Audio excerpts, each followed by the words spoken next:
if my stepbrother said this a year ago. I really wish they would have done this. This would have been so funny. They should have kept their name the Redskins and then just changed their logo to a Redskin potato. That would have been the funniest shit that any like. Can you imagine that? If you Like that would have been the biggest fuck you to the NFL ever, bro. No. That would have been so funny. That's so fucking lame. If you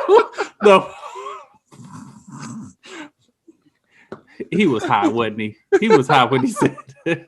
He was high. I don't think so. He was joking, but I was thinking, I was like, that would have been like, no one would have been able to say anything. They would have just been like, well, God damn it, man. Who the fuck is going? Like, I'd be pissed if I was on the team. Like, oh, we fucking potatoes now. That's the best we can come up with.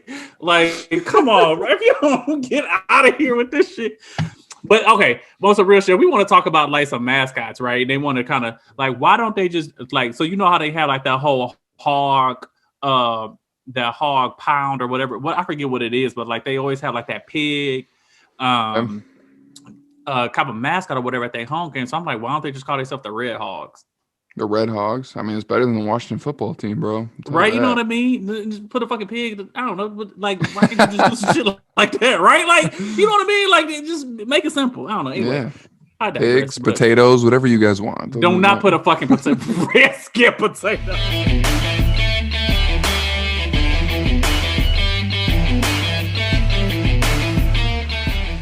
I'll throw like some you have to do like a citrus because it's a citrus type of liquor, so I'll do like a pineapple, like a pop or something to it just to kind of give it some fizzle. Okay, cool. But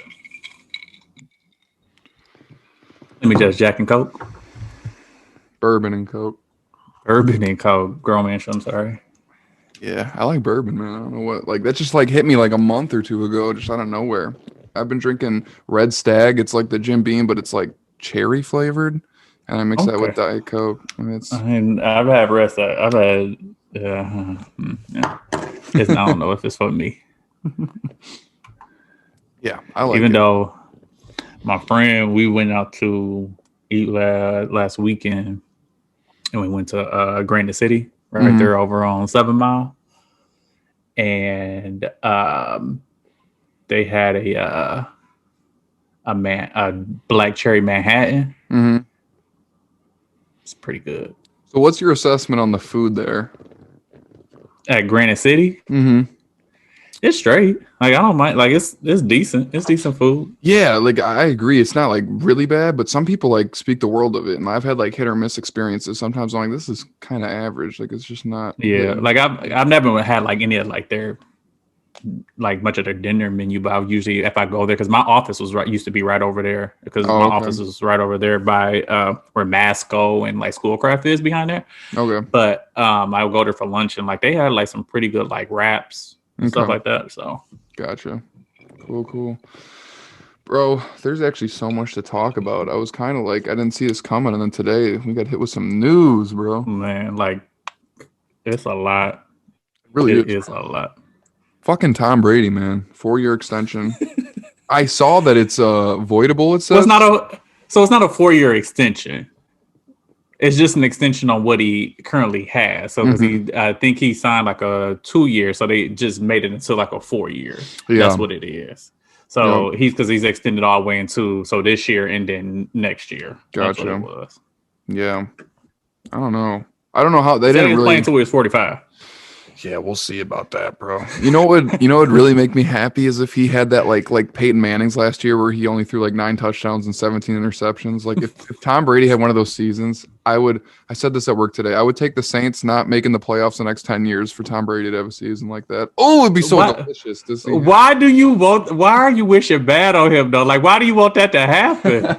I want health and happiness for him, but on the football field, like just bro, you're so boring. Get out of here. Like, we get it. Why? How is Tom Brady boring? He wins. There's nothing boring about winning, bro. He's the greatest. You're right, but he's boring. He's Tim Duncan. He's just like, bro. How was he boring, though? He's not Tim Duncan. You've never seen Tim Duncan drunk on a boat. Let's just make sure we're clear about that. No, like seriously, Tom Brady seems like a good guy. I want to clarify that. Like, I don't hate him as a guy. It's just like he's so. You're just tired of him winning. Yeah, it's just annoying to watch. It's like, whoa, cool, man. There's another one. I mean, Didn't but you expect that. can't say that a lot of his Super Bowls, they've been pretty good game. Like the games have been outside of maybe like last year, and then when they played, was it He's had some great ones. I mean, like the Super Bowl? Like both of the Super Bowls against the Giants. Like even though he lost those, like those are some awesome games just because of the those were finishes. incredible. Right, that Sure. comeback against Atlanta was just For sure. crazy. Oh, the Right, Seahawks game was nuts. That was like that crazy. pit. Like he's been a part of some of the most memorable Super Definitely. Bowl that we can ever, at least we can remember. Yeah, definitely. Definitely. What's your favorite? If okay, off the top of your head, like, is there a Super Bowl that comes to mind to you? Is like that's the best Super Bowl I ever watched. Man, it may be that it may be that Patriots and Seahawks like That was a Super good Bowl. game. That was just a dog ass game. And just you think about the names of like the people that were in there, right? You got Russ, you got Marshawn Lynch, you To got the Legion of whole Boom. Legion of Boom, Yeah. you got Brady, you got like who else? They didn't they have Edelman then at that time, if I'm not Yeah. And mistaken. Gronk. That's when Gronk was like Gronk too. Right, they had Amendola. Mm-hmm. I don't know if I'm not Chris. even I sure don't if they think still Chris had. Hogan was there yet, but No, I don't think he was, but I'm sure. Didn't they have maybe Welker at that time too, if I'm he not may have been mistaken? there. Otherwise, he had just And then retired. who was their running back at that time? Fuck. Was that Blunt? It may have been. No, I think Blunt was there when they won against the Falcons, and then he went to the Okay, Eagles the next okay, year and won and one back to back. another one. Yeah, Who? But they've always had just random. Like, I'm trying to remember, man. I don't even know who their yeah. running back was back then. But But you're right. It was star studded, and just that ending was like the biggest what the fuck it was moment. just And like, crazy, right? Like yeah. that's why. Yeah, that one was intense, bro. How do you not hand the ball to Marshawn Lynch there though? Well, so it was funny that you mentioned that because it was a week ago. Dan Orlovsky kind of like broke that whole play down. He was like, they had to throw it because the box was so loaded that it made no sense for them to run the ball. Mm. Like Russ came up to the line, saw how loaded the box was like, all right, well, we got this pick play off the edge. Let's just do that. Mm-hmm. And then Butler he just made Such a good play play. for the fucking ages. Like that was such just an individual play. Like that, there was nothing about that that was like scheme. Like that was just like he made such a good play on that because it was a good ball. Yeah. Like it was a good ball. It wasn't like Russ threw that bad. Had he not made that play, it would have already been a touchdown. It would have. Oh yeah. I mean, for sure. So he just made a dog ass play that it's insane. Yeah. What do you think? Oh, I mean, I'm biased, but the Saints Super Bowl is the best Super Bowl of all time for sure. That was like that onside kick at halftime. Though, yeah, you know, and I think what also is what's so cool about the Saints, what's the name is that like how symbolic it was Right after Katrina, after what happened, Katrina, right? And just like how galvanizing that had to be, not only for that city, but just for America to kind of see like that happy ending for a city that really needed a happy ending. Because you know how much money kind of flows into a city after a Super Bowl. So I like you said, I know you're biased, but that's a really good one too, just because the story behind it is really cool. Well, that whole year they just played with so much energy. Like it was like that team was a dog ass team, bro. Like and like that last pick six that Tracy Porter picked off Peyton Manning like to end it. It was like, oh my god, I was so happy. But like that onside at halftime was one of the best coaching decisions of ever because that swung the momentum of that. Completely changed things. Changed things. That was crazy, man. Breeze balled that game. Peyton didn't even play that good, but it was a good Super Bowl, man.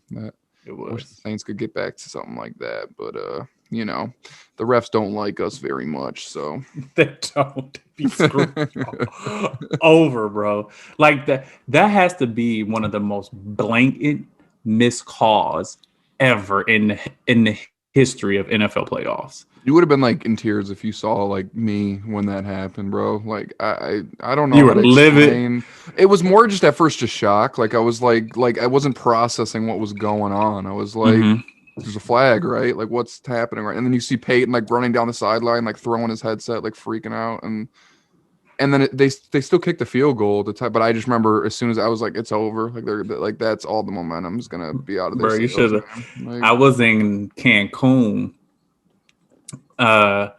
for like my vacation for my birthday, and I was watching that game, and it was the whole like bar area was just flooded with fans from both teams. really, And when that missed call, those Saints fans went fucking nuts. They were pissed. I bet. I one dude threw his fucking glass. So like they had to calm him down because he was like he had already been drinking and he on vacation, so he fucking pissed.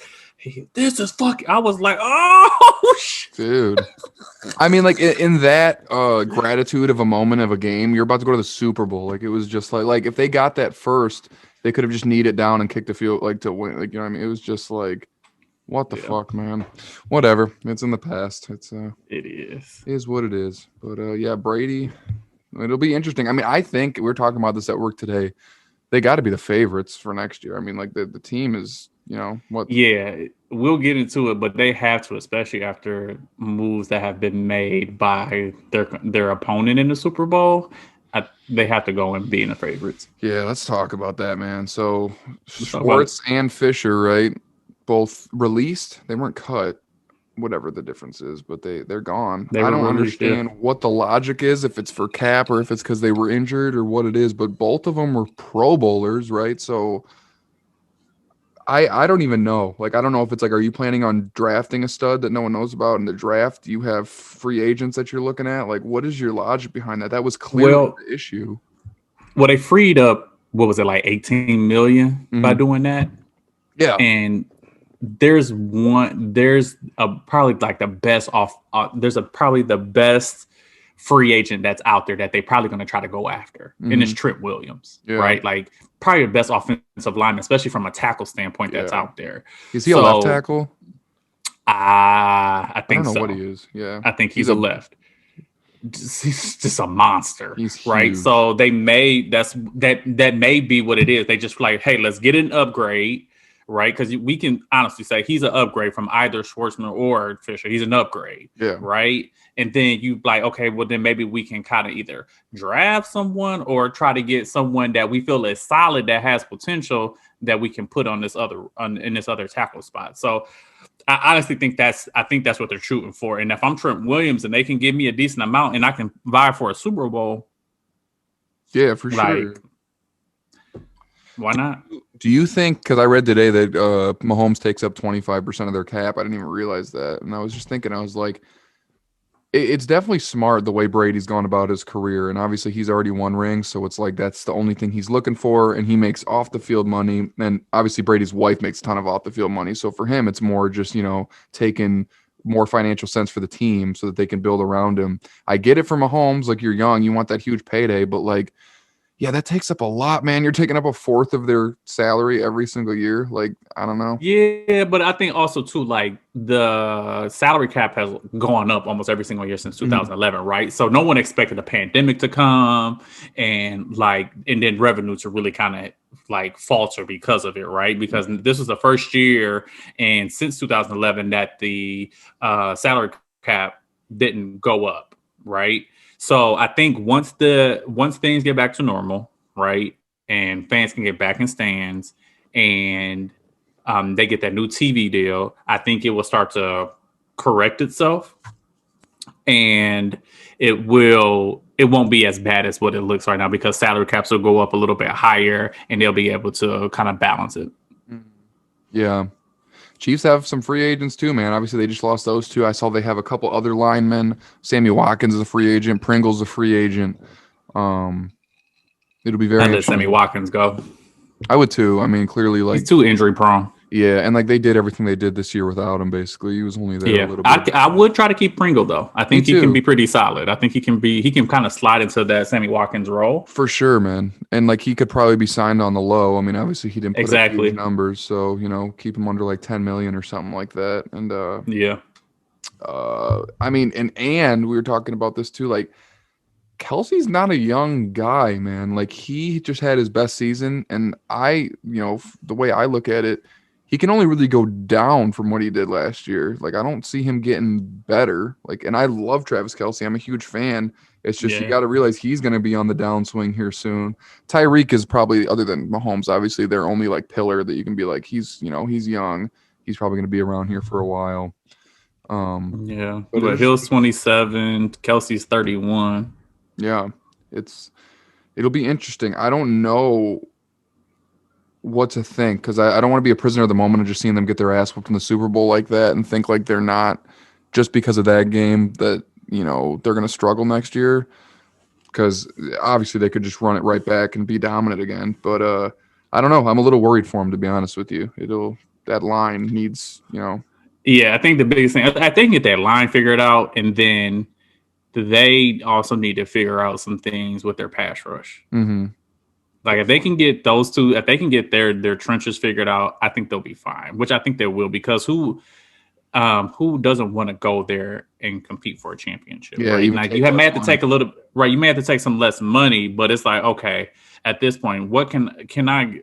I'll take less money if I can get a chance at a championship. For sure. Now, we talked about this several times. That's probably the toughest division in the NFL, right? Like with the teams that's in there. So definitely. I mean, so they got the Raiders. The Broncos aren't very good, but who else they have? I mean, they got the Raiders, and then you got the Chargers as well. Yeah, who are bouncing back. Yeah, they're up there with the NFC, whatever that is, the West. With, it's the NFC Seattle, West. So I think that's a pretty, that competition, and the Raiders always find a way to play them tough. You only think that Herbert is only going to get better. Herbert's good. Right, he's really good. And then you got to think Denver. Granted, Denver is not as good, but if they can get a quarterback, that defense is going to be there. Yeah, definitely, man. It'll be interesting to see if they have a resurgence. I think Von Miller might be a free agent, but they, like you said, the D is always there. So if they could get a quarterback, and figure out some of their offensive pieces, yeah, who knows, bro?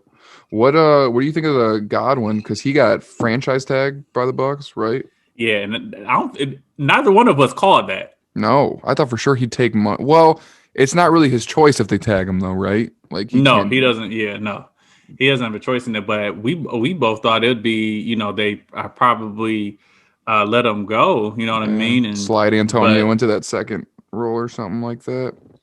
So I was surprised by it. Good for him. It gives them, it just gives them that speed. So yeah, good for him. I mean, it keeps them dangerous on the offensive end. They're so dangerous on all facets, man. I think they have the best D in the league. They, re-sign Levante David, and then they basically get all their weapons back. It's man, they're gonna be tough to compete with, man. Like it's not. They are. Especially with the Saints, probably. Like I know you think like I'm like over dramatizing it, but they're not going to be as good, I don't think. So they're going to take a step back. Carolina seems like a mess. I don't even know who the other team in that division is. I should know this. Carolina, what? New Orleans, Tampa Bay, and the Falcons. The Falcons are weird too, man. They always have such a good offense, and then they just like fall apart. I don't know what. Shit the bed on defense. That's what it is. Figure it out, boys. They are. What's crazy is like you think about the pieces they have on offense. Mm-hmm. It's not the offense. That defense is just like, bro, y'all have to figure it out. Like, and it's not even just like a lack of personnel. They just play so boneheaded. You watch them, and it's like, wow, what are you doing? Yeah, like, and it's like ever since that comeback, yep, in the Super Bowl. No, you're right, bro. Because they did it to the Lions this year. They were up on the Lions, I remember, and the Lions came back. Ty Gurley couldn't stop himself from going into Yeah, that's right, bro. You like at the last second was like, he couldn't stop himself. Yeah. Bad call, my dude. Bad call. Ty Gurley's a sad one, man. He was so elite and just electric on the Rams. Gurley, Gurley was nice. It's just those knee issues.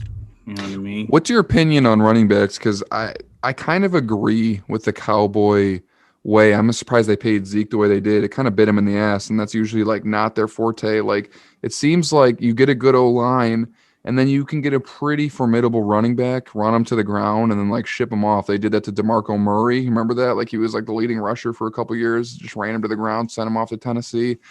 I get it. Like they get that one big payday. I just wouldn't want to be the team to give that running back that big payday, man. It seems like as soon as they get it is when stuff starts to break down or like they just don't produce the same, man. Gurley, Yeah, but Zeke. I think what happened with Zeke is that like Zeke hasn't really been injured. There's just that old line was just not good. I mean, look how many times Dak was out here running outside the pocket, having to make plays and shit like that, right? Like that old line was just. Yeah, I think he looks slower though, to be honest with you. Like I think Pollard looks more electric right now than Zeke does. Like I swear, like I watched the two of them and it just doesn't look like Zeke has that same like I don't know, like what's the word? Just like instinct to go for the long run. He just puts his head down. He wants to go down after a certain amount of yards. Whereas like Pollard's like, I want to hit my head on the goalpost. You know what I mean? Like it's. Yeah, I mean, I think it right now in the NFL is kind of like it's no longer you're gonna have like this stable running game with this one running back for like years, right? Like how where we're used to it, right? Where we grew up with like Adrian Peterson and Marshawn Lynch and I mean Priest Holmes and people don't even remember like Sean Alexander, Steven Jackson. Yeah. You're not gonna I don't see those things anymore. So I think you hope to get a good 5 years out of that running back, and then it's almost like they become a pass catcher. I mean, we didn't even mention AP or did, but it's like, brother. Yeah. I don't know. It stinks, man. Like they get that one shot, and it's like this is your chance to get. Got to make the most of it. You got to make the most of it. Those bodies break down, man. Makes sense. We gotta talk about these receivers though. Yeah, that's gonna be free agents, bro. Like like Juju just got is gonna become a free agent. So where do you think Juju's gonna go? I don't think he's going back, like for sure. I just can't see that. I was seeing, where was I seeing? I think New York, the Jets and the Dolphins were a couple places that they were saying that he could go. The Dolphins will be interesting this year, man, because like, they could, quietly they went 10-6 this year, which is literally like a Super Bowl for them, as bad as they've been over the last 10 years. So it's like, but I feel like they are just a couple moves away. That defense is solid. It is. Get yourself a really good quarterback and a couple weapons, and you could really be competing in that AFC East, man. Like, I know they have the Bills now. I can't see the Patriots staying down for too long, but they looked really good last year. So if I'm Juju, they look really solid. I would go there. Yeah.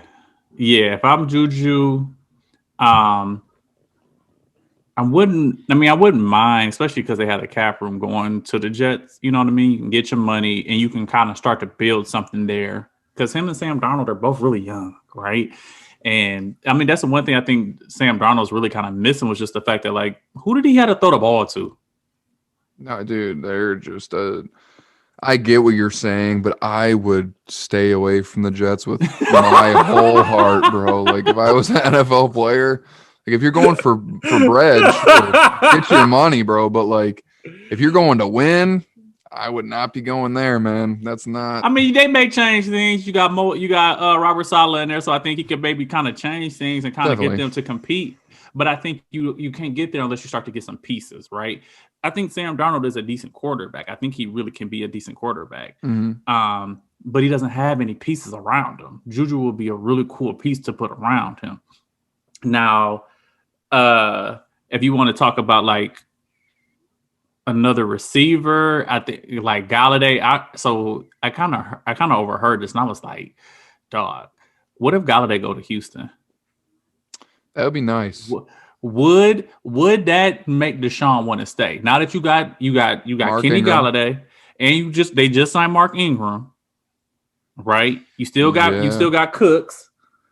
Like, would your Deshaun Watson? Are you staying? I don't know how good their O-line is, but I don't know, man. You would think the way he's, and I was about to bring him up. It's funny you said that. Like, he's pretty adamant that he won't play. You bring someone like that in who led the league in receiving touchdowns 2 years ago. Like, obviously that could be a factor. But I think it could also be, you don't know what's going on in his head. He could just be like, I'm out no matter who they bring here. That would be interesting, though. I really don't think they'd be anything special, but maybe it'd be enough to convince him to stay.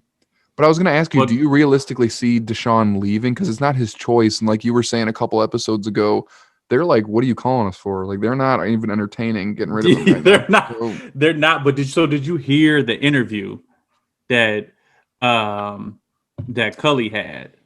no. So he was on a podcast, Hmm. and they asked him what's going on with Deshaun. He was like, "Well, he's our quarterback right now." What do you mean right now? Yeah. That's Right? Like you're like okay. what? And they called him out about it. But then, like maybe an hour or two later, he had a press conference, and he was like, "Yeah, he's our quarterback.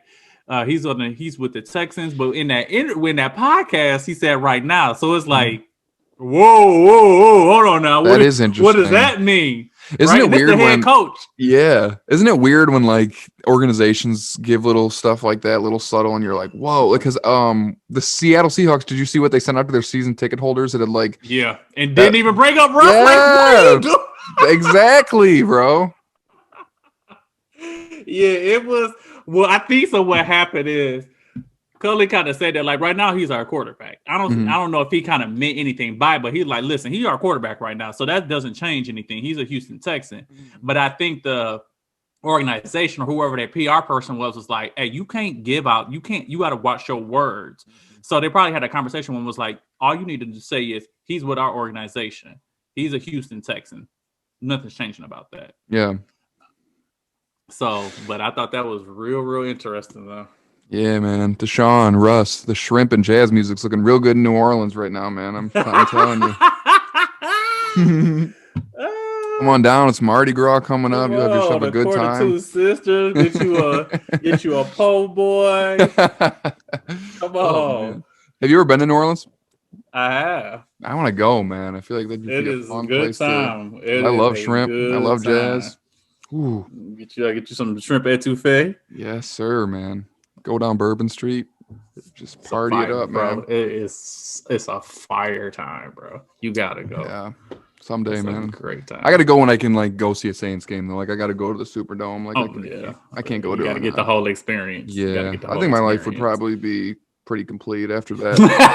Yeah, I'd be like, I'm in the Superdome right now. This is dope. Maybe someday though. What other free agents do we have right now? Like we just said, Mark Ingram. That's interesting. He didn't play well last year. I know he was injured, but he was like a healthy scratch. Like they were saying he was healthy towards the end, and he just fell out of the rotation. So I mean, I don't know if he's hit that running back spot where he's just not going to be the same anymore. But they have him behind David Johnson as of right now on the depth chart. Yeah. It's just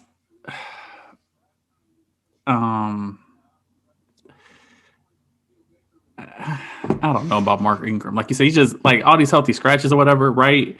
So it'd be interesting to see what's that. We didn't even bring up the fact that Cam just signed another 1 year deal with the Pats, which don't really mean much, to be honest with you, right? Because they could sign him just to make sure, like, okay, if we don't get anybody else, at least we know that we got somebody that we got along with that had a up and down season, right? Mm-hmm. Like, I don't know if I can really blame the season that Cam had on Cam. You got to think they didn't have a real off season, right? So he's having to learn the offense at the same time while you're kind of even still just learning your teammates. Then you caught COVID, was out for a week, trying to recover, and they still was 7-9. And some of these games that they lost, they were like in the game. Mm-hmm, definitely. So I don't know. I mean, everybody said like, is he washed? He could be, but I'm not gonna put it out there to where it's like he can't still get it done. I do want to see one of these receivers that's out there go to Baltimore. Lamar needs a first option because Hollywood Brown is just not it. Mm-hmm. So like if he can get somebody like a Galladay, I don't know if you heard the rumors, but like there's rumors of OBJ maybe going to the Pats or him going out. And listen, okay, I heard this, and if this happens, much how like you was over here getting pissed about KD and all this shit, if OBJ go to Tampa, I will lose my shit, bro. That doesn't make sense, especially since they franchise tag Godwin. I don't see that happening, but I did see that report. Yeah, there's no way, bro. That's gonna be if that does happen. That's seriously like you're right. Like, what the fuck are we doing, man? Like, there's no way. Bro, There's no way they'd even bro. have the money to do that. It'll be interesting though. I do think, like you said, a good receiver is needed over in Baltimore. Who did you text me about? Did you say Galladay? Was that who you? Because you sent me one like a week ago saying like Yeah, someone so and so. Galladay. Did you see that Dupree? He's a free agent, but Mm-hmm. Dupree. Yeah, Do he you is, think he's man. going back to the Steelers or No, that's what I was saying, man. I don't think, like, the Steelers started off, what was it, 11-0 last year? I don't even know if they'll win 9 games the whole season next year, man. you don't think they're going to win 9? So Big Ben's coming back. They need to find a run game, bro. Like, what's his name is gone. What's his Connor. Connor, yeah. They just look so disheveled at the end of that season after that first loss to Wall. It was like, what the fuck is going on, man? And then yeah, I think they're gonna lose Dupree. I think Juju's gone. They do have those 2 other receivers in Claymore and what was the other dude's name? He's pretty good. I forget. I I don't don't know, know. but they had the 2 other receivers. So I think the receiving threats are still going to be there. It's just they need some resemblance of a run game, and I think they're going to lose some key personnel on D. I'm saying like over under 9 for Oh, them. Ray McLeod. Yep.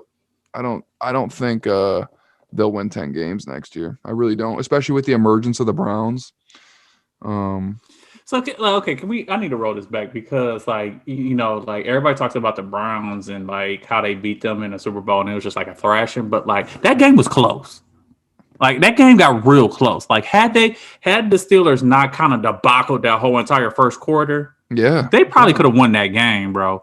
And you got to think Yeah. they were missing two of your best linebackers, and they could have won that game. So I don't know if I buy the fact that granted the Browns got better, but I'm not gonna know if I'm gonna buy the fact that like they're not gonna still maybe just beat the Browns next year, right? Like I'm gonna have to wait and see. No, I agree with you. And I'm in no way like after the season the Browns just had, I'm not like anointing them some elite team. I think they're still going to be, like middle of the pack, a little above middle of the pack. But it could go, even higher than that. Like they showed really good potential even without OBJ. Their D looked pretty good. They have the best Yeah. O-line in football, the best running attack in football, if you ask me. It really depends on Baker. Like if he can really step it up and, get to that elite level, if Yeah. with OBJ coming back and Jarvis Landry. That's the thing. Like, how do you not be like just a bomb ass quarterback Mm-hmm. when you got OBJ, you got Landry, Mm-hmm. you got and what is his name? Njoku, Njoku. You got those Chubb. Like you got Hunt. Like Hunt.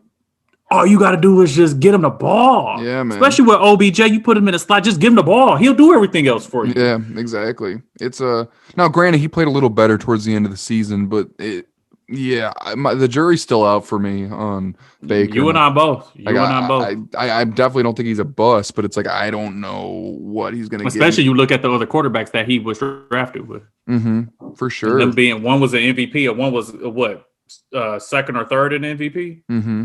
Yeah. with Josh Allen. So Josh Allen's a dog, bro. cold. He's a beast. But you got to think too, how much of Baker's success is just him running off that play action because their run game is so elite, man. But also you got to know what to do. I'm like, that's fine. If that's their game, that's fine because you have to respect that running game, right? It is. But you also got to be able to really manage how to run that out of the play action, right? Mm-hmm. And so if he's not doing the things that he needs to do, then he wouldn't be successful. So I'm not going to say that he's not a good quarterback. I think he is. Can he take that next step to where like you can manage everybody getting the touches that they need to be impactful, right? And still get the wins. Mm-hmm. Definitely. And I think he was just getting to the point to where he was just zoning in on OBJ. Teams know this, right? And sometimes it's like, hey, like you don't need to do that. Like OBJ is the threat, and they know that. But there's times when you need to just make the smart move, and there's times when it's okay for you to take that risk. And I think he's still trying to balance that. Yeah, definitely. Yeah, like I said, the jury's still out for me, man. It's week to week. It seems to be different. Yeah. But with that run attack and those good receivers, he reminds me of kind of like they have that formula of like Tennessee almost with Tannehill. You know what I mean? Like play so heavy off the run and not pass as much. It'll be interesting though. I don't know, man. There's a lot of teams that it's going to be like coming out of the woodworks. Once free agency's over and we can really assess after personnel's landed where it has and the draft, happens. It's going to be very interesting. Yeah. I'm very excited to see kind of how it all plays out.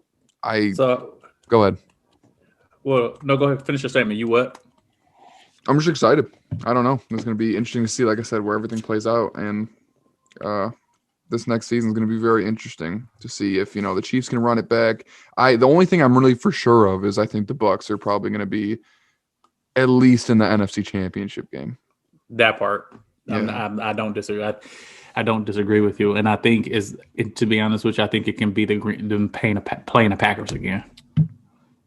I was talking to my coworker about that today too, and because we've talked about this, like that was such a winnable game for Green Bay too. Like in the last 2 years, I really can't give Rodgers. I've been a big the last 10 years since his Super Bowl win of like a big pounder of the drum that he hasn't had a defense, but the last 2 years he's had a really good defense. Like so at this point, if the personnel stays how it is and they keep balling, like there's really no excuse, man. You guys just got to break through and win. Like it's not. He just needs another option. Like they need another they need another receiver. Could have had fucking Justin Jefferson, but you guys took that fucking stupid quarterback, bro. Like, God bless. That's why I think they're gonna find a way to get a receiver in this draft. And hopefully one of them falls to them. Yeah. But well, that's the thing, man. Every time you say that, like a free agent receiver, you're like, well, what if they go to Green Bay, bro? Any receiver paired up with Devontae Adams, man, like and Aaron Rodgers throwing the ball, like that is. I don't know, man. If they can just get another elite receiver or even like 4-star think receiver. About if Juju went to Green Bay. That'd be awesome, bro. Because I don't know if Juju's a number one receiver, bro. I really don't. No, I don't think he's there yet. But you pair him with Devontae Adams. That's when he thrived, man. When Antonio was like the bell cow receiver and he was, that second option, Juju was killing it. So that would be very interesting, man. It would. Yeah. Who knows? We gotta talk about this Dak situation, though. Yeah, you're right, man. Got his money, got his bread.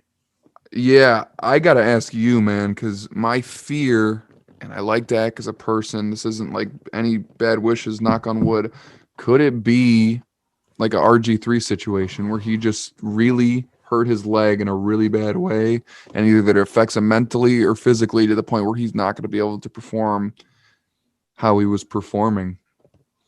No, I don't think so. I mean, the good thing is that it wasn't like an ACL or anything. It was his ankle, right? So that's the one thing, right? It was a lower leg thing. It wasn't anything that was like around the knee. So I think that's the beauty in it all. It was his ankle.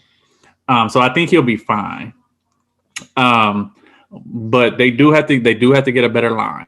Because I mean, the man would, much like how Russell Wilson is, he's almost running for his life every single time, right? So that line has to get better, and Zeke has to really start living up to the money that he's paid.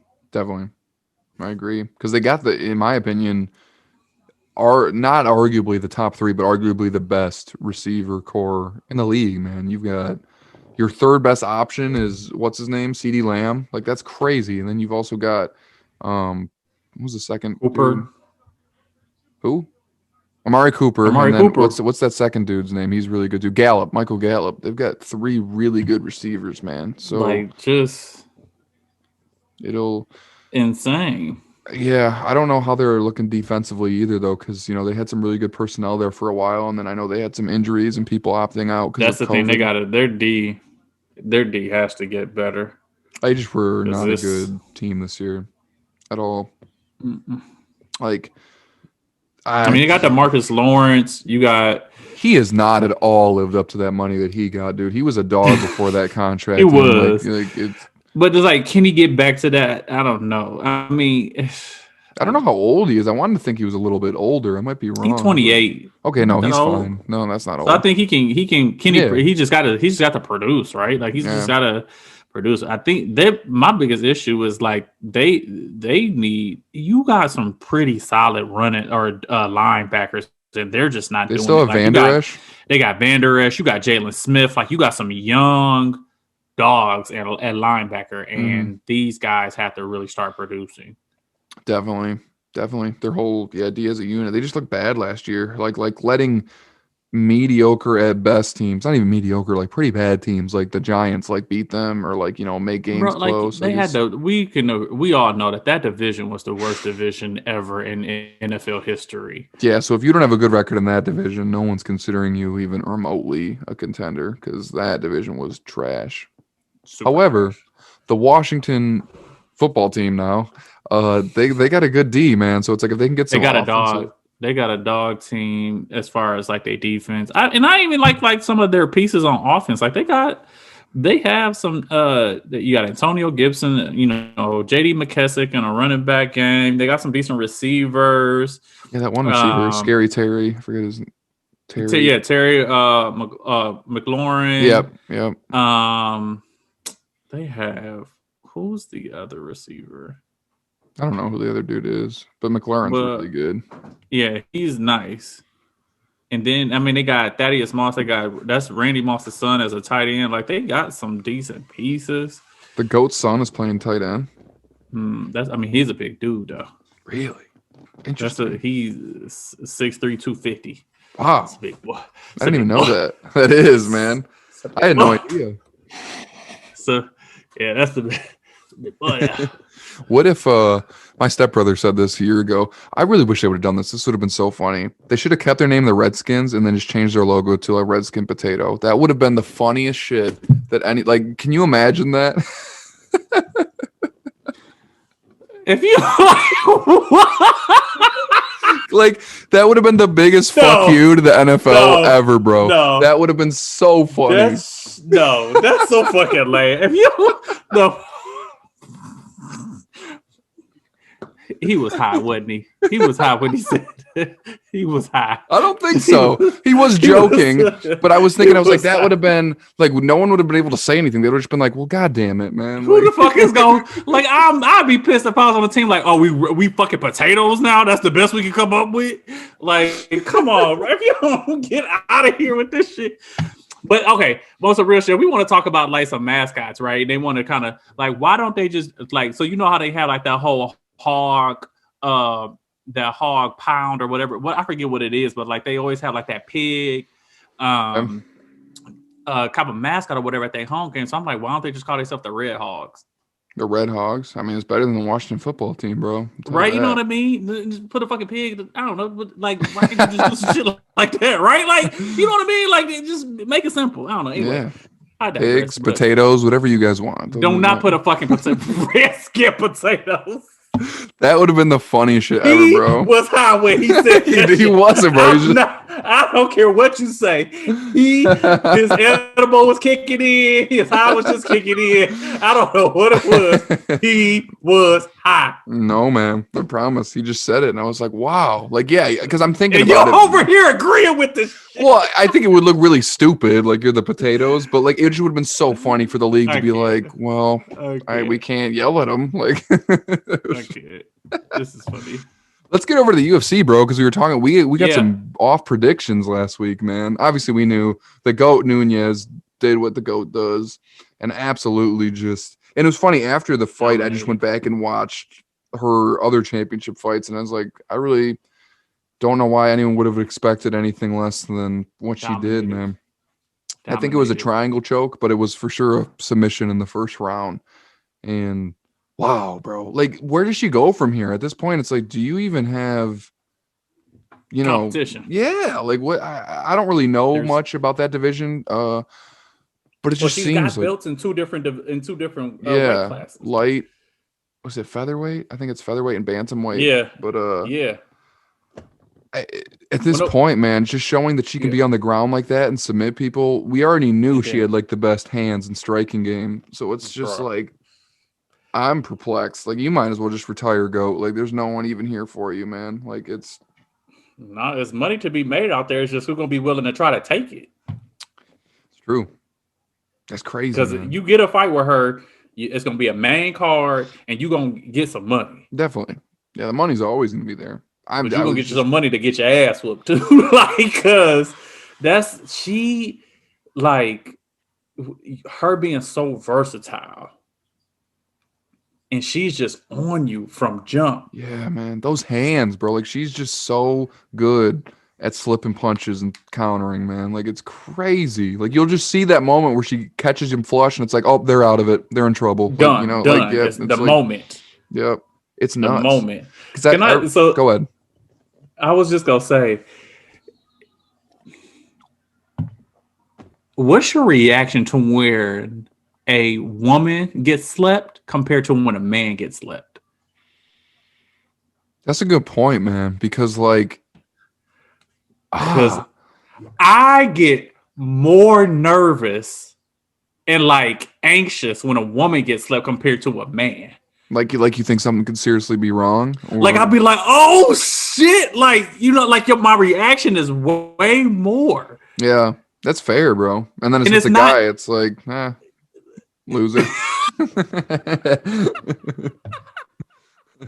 Like you still had that reaction, right? But you I like genuinely start to care for that woman. Like, yo, she just got slept. Somebody help her. It is funny you say that because I did feel bad for Megan. Like because before she had that whole hype and she's tweeting like time to defeat the odds. Like it's my time, and it's just like God, poor girl. Yeah, you're just like the rest of them. The long graveyard that Nunez is, dug. Crazy. I mean, maybe there's another competitor that comes up, but she's a monster, bro. She is, man. She really is. And then in the men, both of us were wrong. I called a knockout. You called it a decision for Adesanya, and John Blachowicz just really dominated him, man. It wasn't like enough to like really. I mean, it was unanimous because those last couple rounds he really put him in those takedowns. He got him on that ground. It was just. I think if it had been able to keep it standing, was when he was keeping it standing, it was kind of equal. Mm-hmm. I would honestly say it was kind of equal, but once it went to a ground, and like I said, we already knew Adesanya was come in at 193. Yeah, and Blachowicz was at like 205. Yeah, so like you get that weight and everything, and he's already a slender guy. Yeah, compared to Blachowicz, like he just had no chance. No, he just like we were saying before, just used that size on him and just really enforced his will. And those two takedowns are really what sealed it. Because like you said, those first 3 rounds were pretty close. Like it could go either way. But yeah, once he got him on the ground, it was just like. And that last round, he started landing some big blows when he had him on the ground. So it was like, yeah. Adesanya, I like you. Last style bender, man. I think you're probably suited, in the division lower, unless he can really get up and weight and get to that like 200 area, because his like we're saying, his striking is there. So yeah. John Jones, though, that motherfucking savage. Did you those tweets? I love him, bro. He is probably one of the best like shit talkers. It just like. It'll be so. Do you think like he just automatically comes in? Do you think he kind of automatically come in and just get a fight with Blachowicz? Well, they're saying he wants to go to heavyweight, so maybe he'll go back down to that eventually. But as of right now, he's saying like I am fighting heavyweight next. I think the only reason he'd go back down to light heavyweight was for style bender. If he were to win that, because if he would have won that fight, Adesanya would have been considered like a pound for pound king, like right up there. You know what I mean? With like he's just hovering in different weight classes, beating people. And that was like the talk, John Jones was tweeting before, I'll face this guy, if he wins this. And then as soon as Blachowicz started taking over, he was tweeting like, not even worth my time. Like I'm not right. So I don't know. Shit. So I don't even know who the heavyweight champ is right now. I think, it was Stipe Miocic after he beat Cormier, but I don't know if he's retired now. So I don't know if Bones is planning on fighting whoever the champ is, or if he's looking for, I don't know. I don't know what he's got going on, but I know he's returning. So, and I miss him fighting. So it'll be good to see. It looks like Miocic is still the champ. Yeah. So I don't know if that's his plan, because he's beaten Cormier twice now. The second one was overturned, but I think he's got Cormier's now. He just got too much length on Cormier for Cormier to really. Maybe at heavyweight he'd look better, but I think Cormier's kind of got one foot out the door. He's into broadcasting now, and he's doing. I don't think he needs to fight anymore. I'd agree with you. I'd agree with you there. So, you had a good career, but yeah.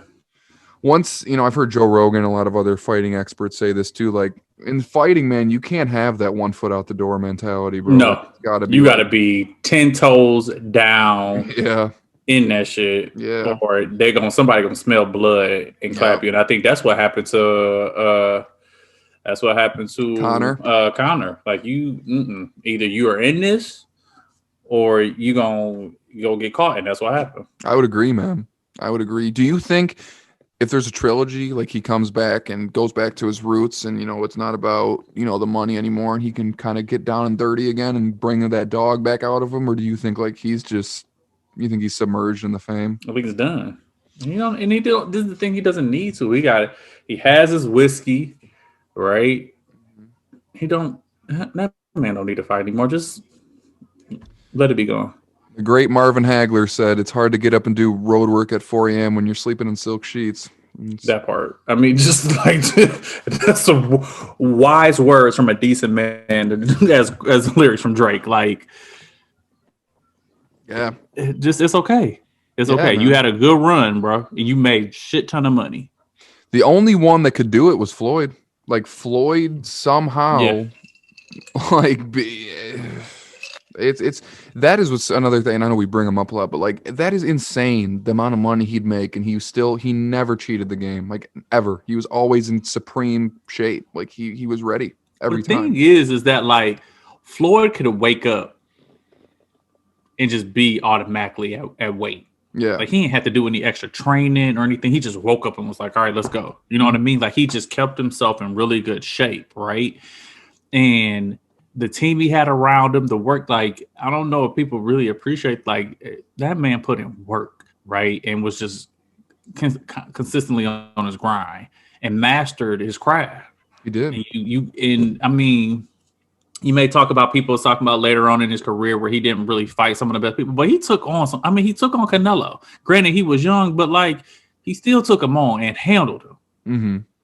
Definitely, you're right. It schooled him, like made it like this is baby work. He fought Pacquiao like and handled him, and we just know Pacquiao just beat Thurman. Yeah, man, exactly. Like to Pacquiao, being that he just beat Thurman kind of convincingly, that was a couple years ago. But the Floyd fight was years before that, so he clearly had more in the tank. It's Come on. You got to give it to him, bro. And it's funny, everyone sees the videos or did back when he was fighting with him, slamming Big Macs at 3 a.m. and stuff like that. And it's like, but that's the thing people don't understand. It's like you can eat like that when you're in the gym all day, bro. Like, it's right? Like, yeah, you're burning those calories. And clearly, that's not all he's eating, but.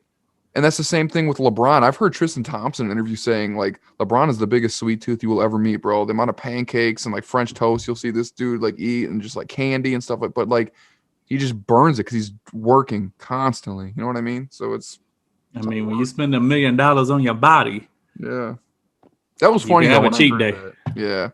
The Rock. You ever see The Rock on Sundays post? Man, his cheat days are fucking ridiculous. Like, his cheat day could feed a family of 5. Fuck 4. He could feed a family of 5, bro. Like 2 large pizzas, a burger. Like a stack of like 10 pancakes. And these pancakes is thick. Yeah, man. That's just crazy. He's a big dude, man. Big. Huge. The Rock is a monster, bro. He is, man.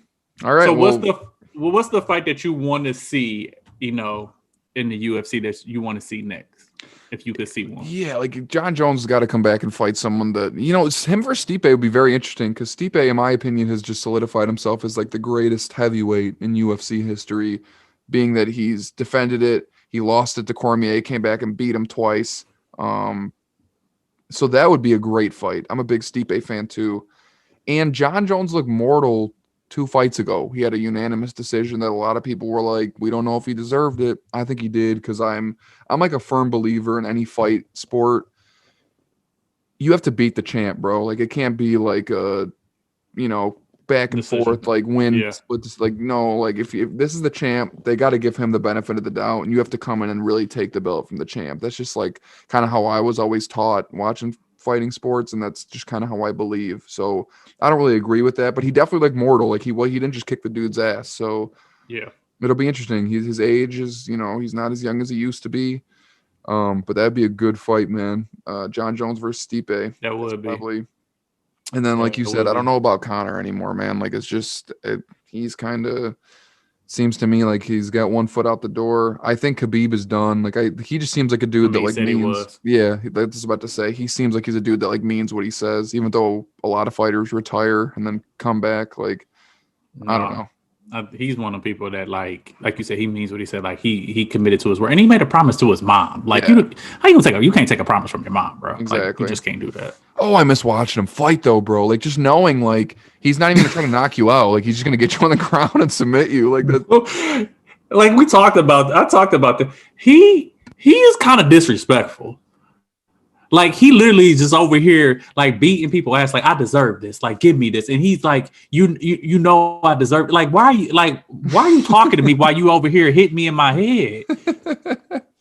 Like that's some disrespectful shit, bro. Like don't do that. It is, man. You're not wrong. That dude is such just like a no bullshit. Like he talks shit. I saw him on First Take. I forgot what Stephen A asked him. Maybe it was about McGregor or something like that. And he just looked at Stephen A and goes, "I don't want to talk about this shit." And Stephen A was like, "Okay, we're gonna move on from this, man." Like, Yeah, Stephen, they don't want that. You don't want that problem. You don't want that problem. I miss him though, bro. Like he Yeah. one of those athletes, much like Kyrie Irving, like he just made it look like an art form. Like it was like you are so supremely talented at what you do, man. And it's so fun to watch. Yeah, dude's cold. Yeah, for me it's gotta be John Jones. Like I miss watching him. I think I need a John Jones fight. Definitely. I miss him in the ring. I miss him in that octagon. I miss him for real. Yeah. It's you again, just one of those dudes. There's just something about supreme greatness that like just the aura about them. And like I get it. Like even though I don't like them, I understand it with Tom Brady. You know, people are like, "Yeah, I want to see him keep winning." I'm like, "This is crazy. This is unprecedented to see But someone it's win even this." as much as people want him to win, it's just that, like you said, you still have that same amount of people that want him to lose. Mhm. And that's what's so intriguing about it. Like you want to see him lose. You want to see that demise. Isn't that with every great? You know what I mean? Like you look at all the haters LeBron has, or John Jones, or Floyd. You know what I mean? Jordan, Jordan, all of them. all of them, you want to see them, you want to see them fall.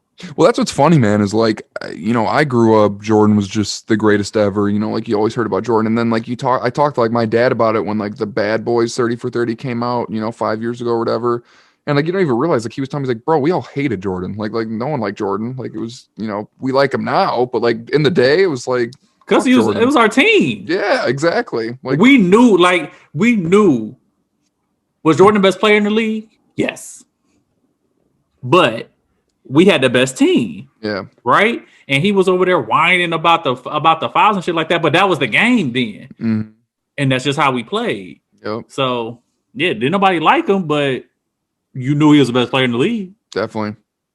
What Bird say? He's the closest thing to God on the court or something like that. Like, yeah, man. Good old It was MJ. God disguised, like he was disguised as a god or whatever. Yeah, Like he dropped 63 on him or whatever. That would have been nuts. I wish I could have seen him live, but I might as well stick to the hardwood then.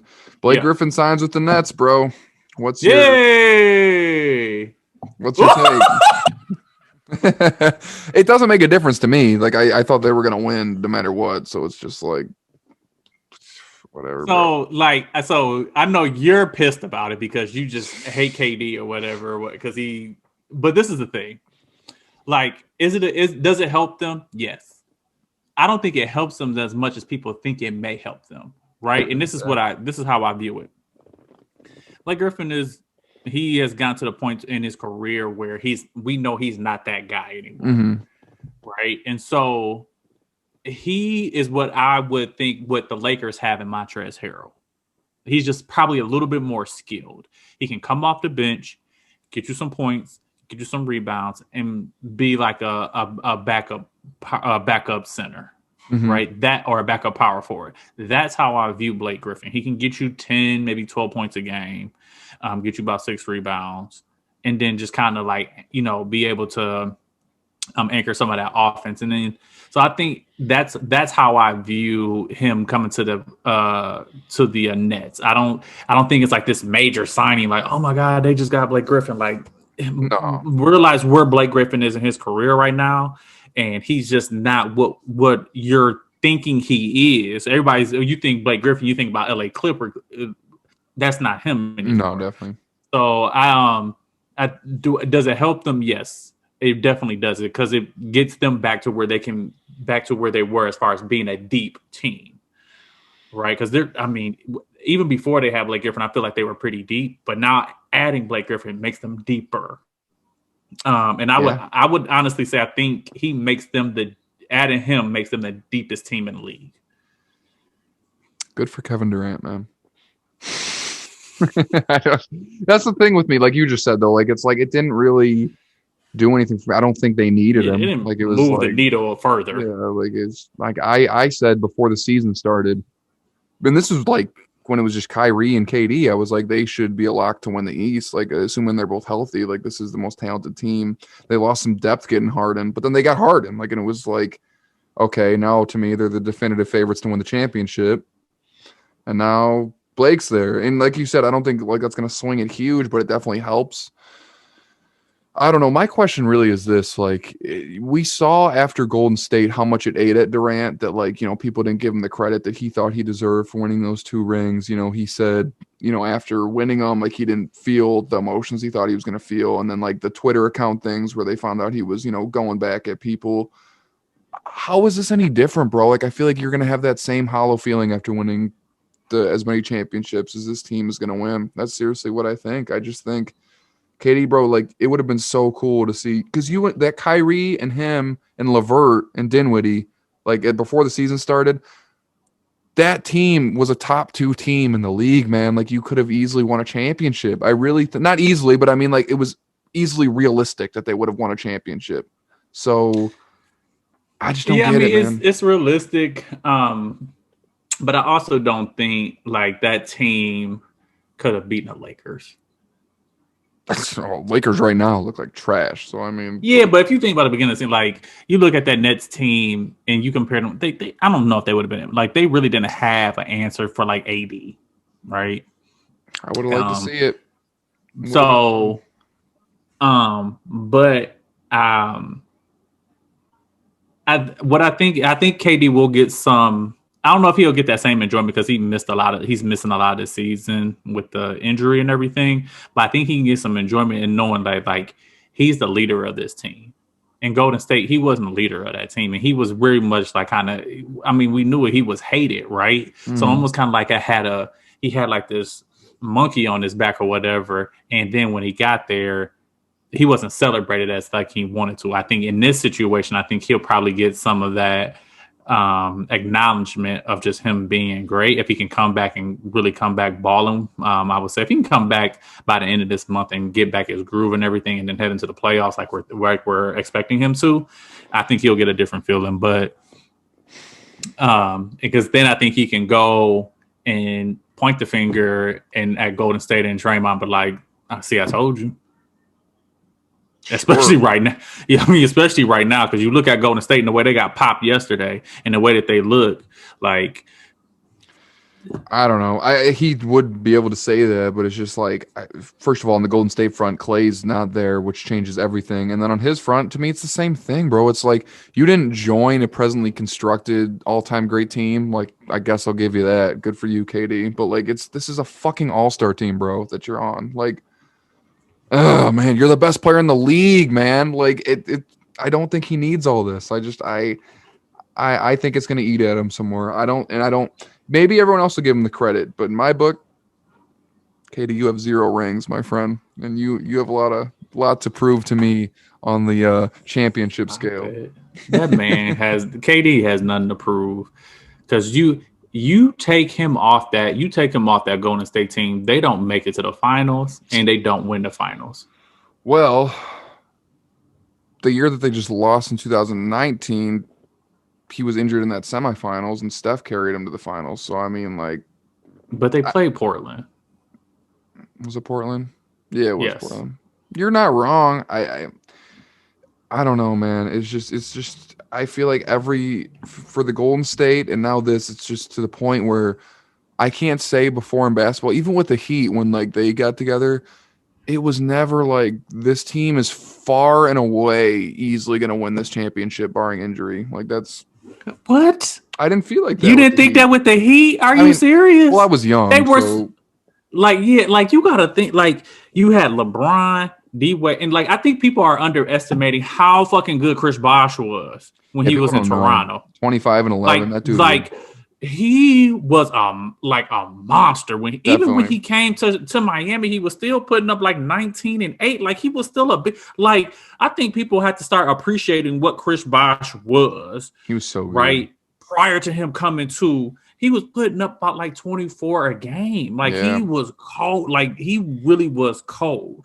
Like he could ball. definitely. And then you put him with D Wade and LeBron, and then the other pieces that they had, like that team that you think about it, that team immediately went to the finals, won 2 championships, and went to a finals again. Yeah. Like And that. I think too, his greatest attribute was his ability to adapt. First of all, obviously to being that third fiddle, but like you saw, like as he got older in the Heat, just him stretching the floor more and hitting those threes and stuff like that. Like, dude was just, I'm gonna do whatever I need to do for this team to win. And like, Yeah. I just loved Chris Bosh's mentality. Like, I was a big Chris Bosh fan. Because I think you like, but he knew he had to step out because what's LeBron's strongest thing he does on offense outside of passing the ball? Just driving the ball to the basket. Exactly. Nobody's gonna stop him from doing that. So in order for them to space it, he was like, okay, well, I can step out because you're gonna have to respect me out here. And then you got Ray Allen over here in the corner, Mm-hmm. and you know what I mean? Like, so you had to respect the fact that they had these shooters. And then it's just like, okay, well, LeBron can just drive, and either if you commit, I'm dishing it out, or if you don't, somebody gonna get dunked on. Definitely. And that was when LeBron was at his physical peak. Yeah, Heat LeBron was a scary LeBron, man. He wasn't at his like cerebral peak yet, obviously, but like, man, that dude, because it's just like, and I think he's been shooting better the last couple of years too. But like, one of his last, it was the third or fourth season of mine, he was shooting like 38% from three too, just like killing it, man. The dude was just on another level. That Spurs So, team, I mean, though. as far as I mean, that series between the Spurs and the Heat was just those are some really dog at like them was some a dog at, and I think what's one of the most underestimated like moments, and they were talking about it, is like LeBron blocking Tiago Splitter. like that, like bruh. Tiago Splitter is what, like 7'7", And he cocked that boy, just like trying to and and stoned him. Yeah. That You know was what crazy. I mean? Like that's probably one of the best. Like LeBron easily has some of the best like finals blocks ever. Yeah, because back then he was an elite defender, bro. Like he was. Yeah, like you think about him catching a good dollar, and then and then the block with the Spurs, like crazy. That 2016 finals was my favorite finals I've ever watched, bro. Like that was Really? just like the drama in that, and like it was so competitive, man. Even when it was 3-1, it was like every game was pretty.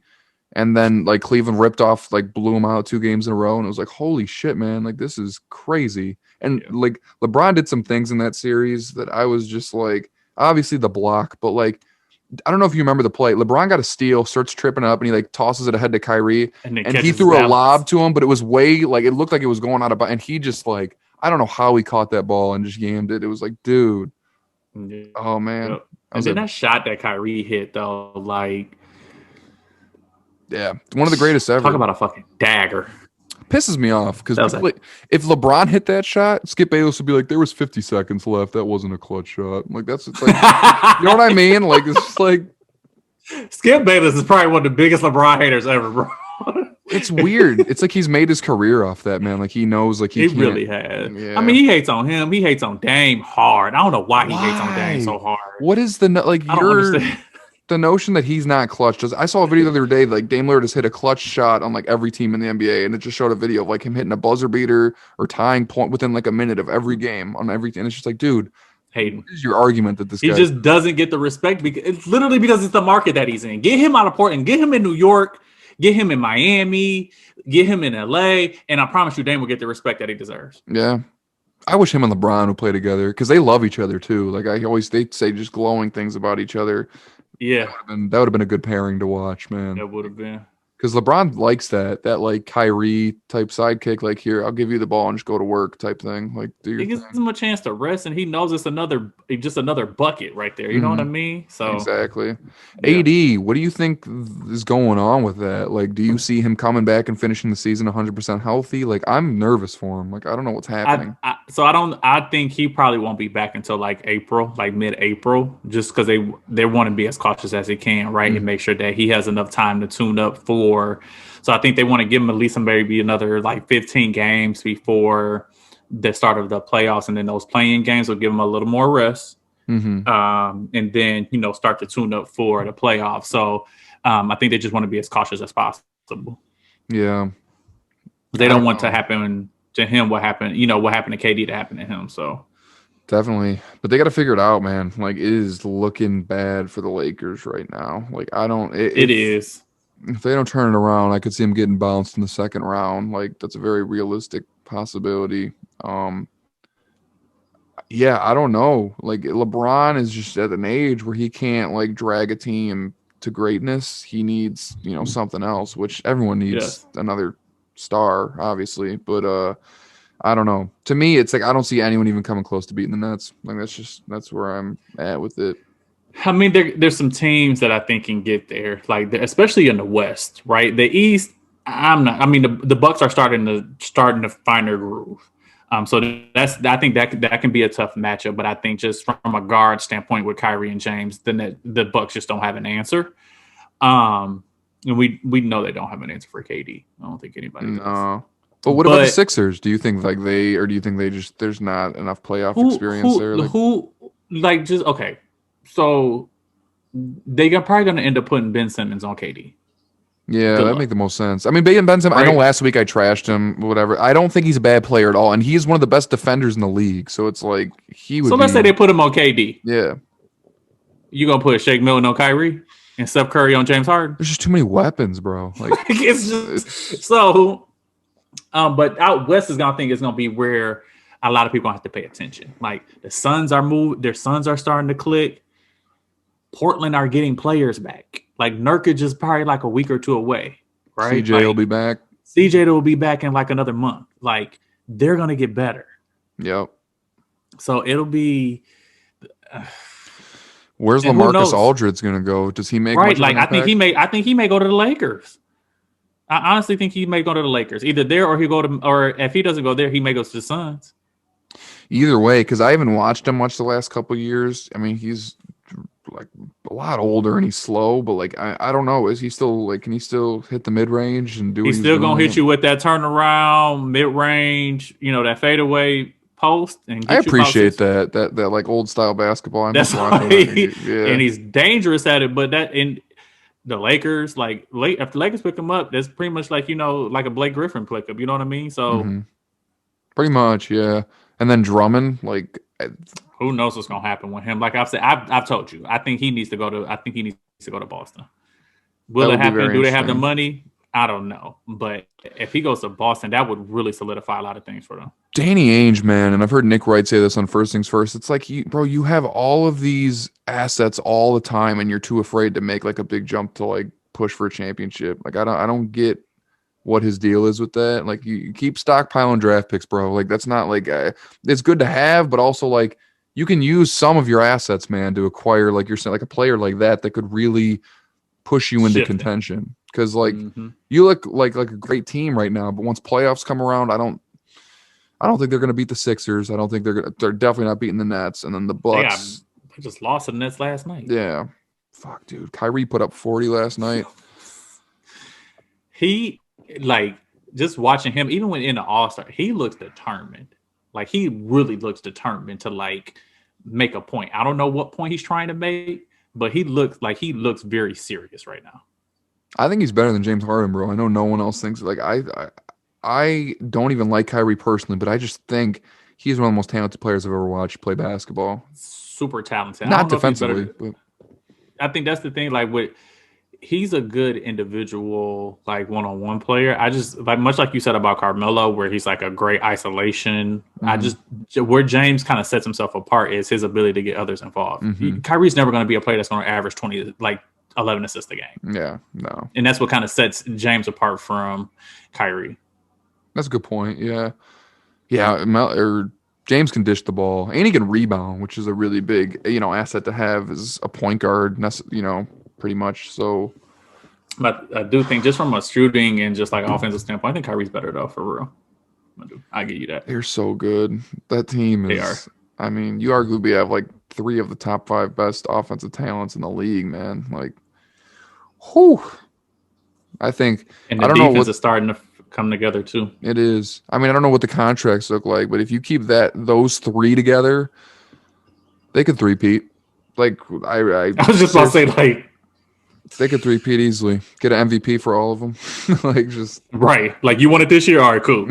Yeah, exactly, man. Like, it's just even more so than it was with Golden State. How it was like you've got 3 guys that could get you 60 at any moment. Like, you have 3 guys that could get you 60, but also 3 guys that individually could pop off and do their own thing. And like you said, in isolation, just hit you with 50, 60 points. Like, and what's crazy is like, Kyrie is probably out of the 3 of them the volume shooter out of the 3 of them, right? Because James gets to the free throw line. It's what makes it work is because KD is so efficient in his game. He only needs about 15 to 16 shots, and he's still gonna get you about 25. Like, definitely. His efficiency, like, KD really don't need a play ran for him. You just give him the ball in like the mid post, and it's like, what are you gonna do? Yeah, no, you're definitely right. Like, he's the best player in the league, man. Like, I really think that. Like, you watch him and it's like you're just on another level than everyone else you're playing against. The efficiency, the ability now over the last couple of years to block shots and play on-ball defense that I didn't see from him. Like on the Thunder, I don't know if it was a mindset thing, but I never saw that. And then once he got to Golden State, it was like, whoa, this dude can defend, man. Like, and he can pass. He's got a great IQ. Like, he's willing to share the ball, and he'll just swing that baseline. Like, you guys do your thing. Give me the ball when you want, and I'll, work the post, hit a 3. Get you a bucket. Like. So there was this thing floating around. I'm gonna ask you. So 2v2, Magic and Bird, Bron and KD. Oh, Bron and KD would win, man. I really think that. Like, I just think Magic's not good enough of a scorer, and I don't know if Bird's fast enough to guard either of the other 2. Like, that just comes down to athleticism and the fact that players today, and I get it with the Michael Jordan argument with 3s. People are like, that wasn't the game back then, but like the fact that Bird could hit 3s, but that wasn't anything to do with Magic's game. And these players today are so much more refined as an all around, like shooting from all over the court. I would have to give that to Bron and KD. What about you? You're not gonna get any argument from me. Like, you just put it out there. Like, who's gonna guard KD? No one. Like, you either you want Magic to guard him? Okay, Magic gonna catch work. You want Bird to guard him? He gonna catch. Like, it don't matter who you put on him. He is gonna work either one of them.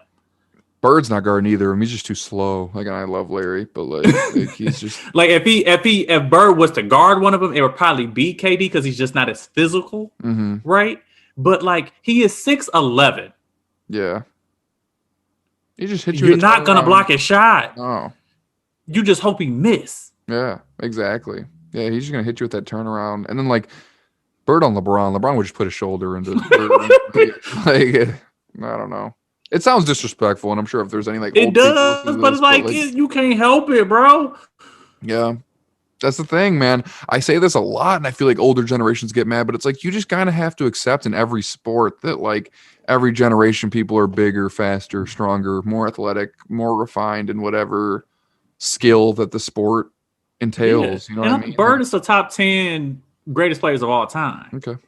But there's just certain matchups that just isn't in your favor, and that 2v2 wouldn't be in their favor. Where's Magic? I assume you have Magic higher than that, right? Magic's top 5. Okay. So you got Jordan, Bron, Magic. Is Kobe in your top 5? I don't know if I can put Kobe in my top 5. I have Shaq above Kobe, to be honest with you. Likewise. And that's one of those things where it kind of goes against. Yeah, definitely. it goes against my own argument for both those guys because like they didn't have the all around skill. Like obviously they're not taking the ball up the court, they're not shooting threes, they're not. But it's just like the dominance factor of just like like there was no stopping Kareem, and Shaq bought a certain amount of power that no one has ever seen out of somebody that big and that athletic.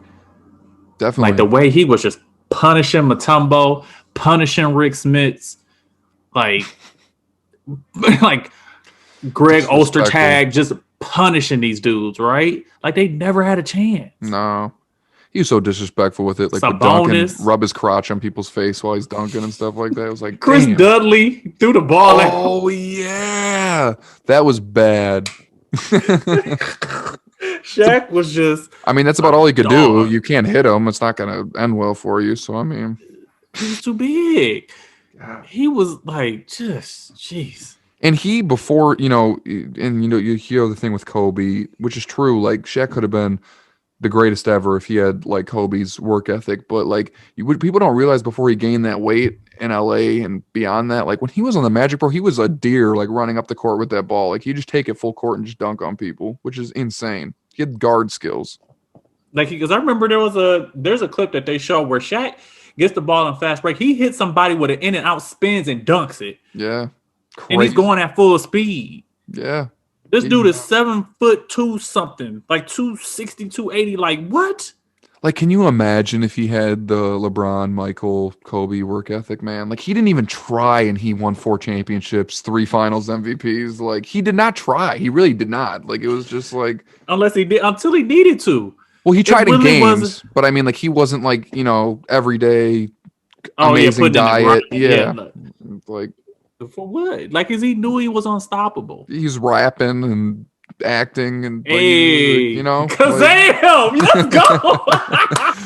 Crazy, man. That's insane. Like to think like you're that dominant and like you really didn't. I'm sure he worked out a lot, but like compared to some of these other guys, he didn't put in like the work that some of the legends did. It's just, and he had extracurriculars. Like he was, like we said, rapping. He had a fucking record deal, bro, and he was doing movies. Like he just. Crazy. Crazy. So what do you think as far as the second half of the season? Let me ask you this. I'm gonna just put it to you. Let me get this. In the East right now, who do you think is making it to the playoffs? Okay. I'm gonna write this down. Let's pull up what we got. So obviously we're gonna have the Nets. I don't know what their record is right now, but like obviously they're gonna be in it probably middle of the pack. They've won a bunch of games. The Nets, the Celtics, the Sixers. Who else are we gonna have? God, Miami's falling off, but they're probably gonna make it. Yep. So I'm gonna go the Bucks, top 8, no order. The Bucks, the Nets, the Sixers, the Celtics, the Raptors. I think will find a way, even though they're playing under 500 right now. The Heat, that's 6. God, New York's at 500. I'm gonna say the Pacers. That's going to be 7. Okay. And then I think the Knicks might make it this year. Knicks at 8. Okay. So no, you don't believe in the Hornets, huh? Yeah, I think they're too young and they might. I mean, maybe they'll catch a groove and get even better, but like they've been very much like win a game, lose a game. You know what I mean? They haven't put like big streaks together. So it's all right. What you really got in the West? Well, obviously the Jazz, the Clippers. Mm-hmm. I think those are going to be the 2 forces, honestly, as of right now. Trailblazers are only getting better. Lakers, obviously, that's 4. The Suns, I don't know how I forgot about the Suns. That's 5. The Nuggets, 6. I'm going to say Dallas just because I really like them at 7. And the Spurs. Spurs are at what? They're at 7th right now. Yeah. I mean, they're playing good even without. Who on there do you think? Who would you sub out? So, I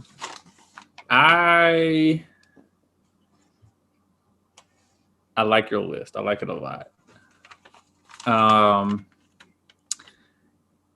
I do agree with you. I think the Raptors would find a way to get it in there. But I am going to trust. I'm going to trust Charlotte. Okay. And I think that they will make it over the Pacers. The Pacers have work to do, that's for sure. They think right, and them missing Levert, and Levert is supposed to be coming back They said soon, it's but I close. don't. Yeah. Yeah, but I don't know if he's going to be able to come back and catch his groove, and produce like he Yeah. was when he was with the Nets before he got Mhm. injured. I think it's going to take some time, and I just don't know if there's going to be enough time. So I'm going to trust the Hornets and Mhm. say that they'll get in there over the Pacers. As far as things on the West, I don't know if I can really change anything, to be honest, with what you have there. If I was to make any changes, maybe the Spurs. But like, if it's not the Spurs, then it's like, then who? Yeah, Right? I mean, Like, do okay, you so trust Memphis? Because Jaren Jackson, I don't even know if he's coming back this season. no, I don't think he Right? is. What about Golden And State? then, right, that's the thing. Like, do you think like the Warriors can maybe like catch a thing? But it's like, Wiseman has to figure his shit out, right? And then between Wiggins and Oubre, they have to start producing as well. Yeah, Oubre's got to be that like scorer. I know he started last night. I don't know if he usually comes off the bench, but like he's got to No, be he a starts. consistent. Okay, Yeah, he he's got to be starts like a and 17 Wiggins starts, points. but like Wiggins has to tick it up. He's averaging like what, like 17, 18 a game. Like you need to be averaging like about like 23 a game. Mm-hmm.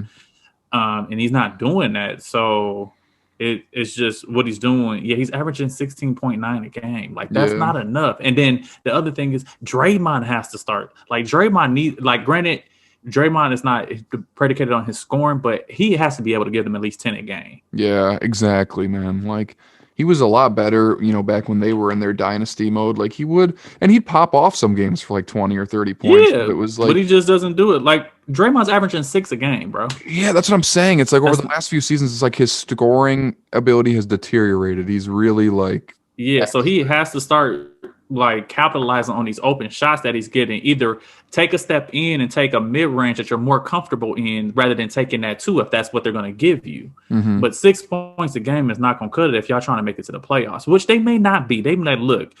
Let's get these young guys get them some playing time. Figure out what we got. Know that we got Clay coming back, and then we're gonna make another run at this next year, and let's get another draft pick. Yeah. Okay, so give me on each side the season ends, not like it ends today, but like when the season's over, who do you have as like the top three in the East and the top three in the West? Doesn't have to be seed wise, but just like who's going to go in? Yeah. Like these are the powerhouse teams. I think in the East, it's just there's a clear gap between the top three with the Sixers, the Nets, and the Bucks. Like Mhm. there's just no competition.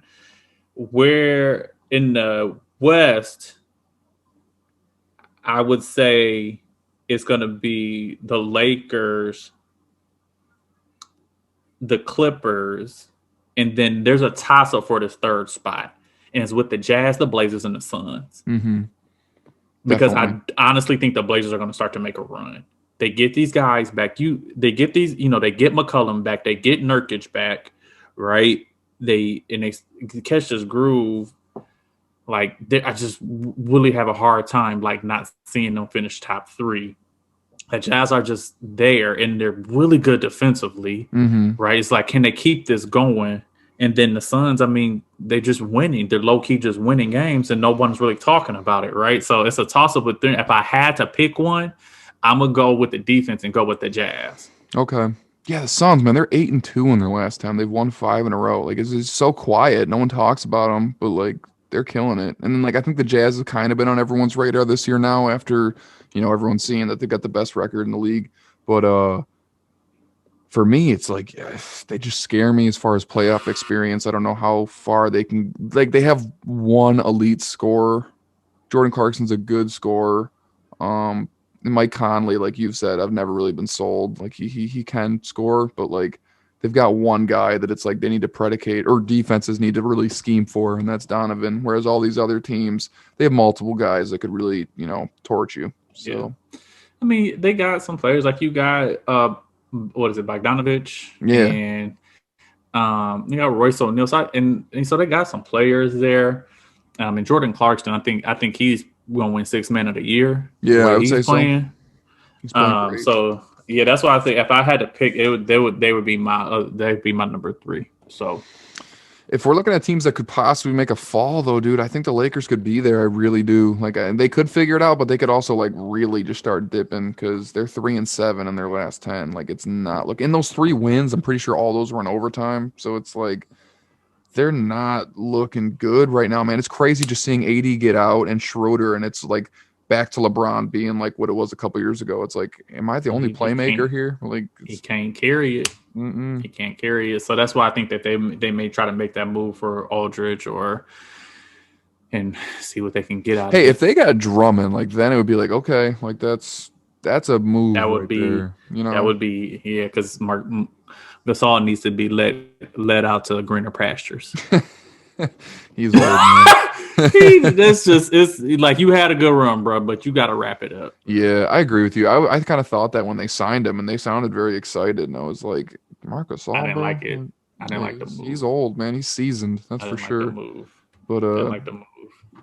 I don't know. I just think the Clippers are gonna find it eventually, and that's who I see coming out of the West. Yeah, I mean, they got the pieces. They just gotta put them all together. So just gotta win for sure. All right, so we gotta talk about GM LeBron. Okay. In these All-Star games, LeBron is what, like 3-0 now? He is, man. 4-0. He is picking teams. Is LeBron a better GM than Mike? I mean, he's never actually been a GM, but like, dude, Mike might be the worst GM that's ever existed. So like, well, he's an owner, but I don't think so. Like, I think they haven't made some of the best picks, but like, I think when people are making those comparisons, we got to also realize that LeBron is picking from some of the top 20 players. That's what I was about to say. It's not the same, right? Like, it's just not. Don't do that. No. But I will say I did like the game was fun. I did like the game. I mean, Dame and Steph just put on a fucking show, bro. They did. Like, the ease that they are able to pull up from so deep.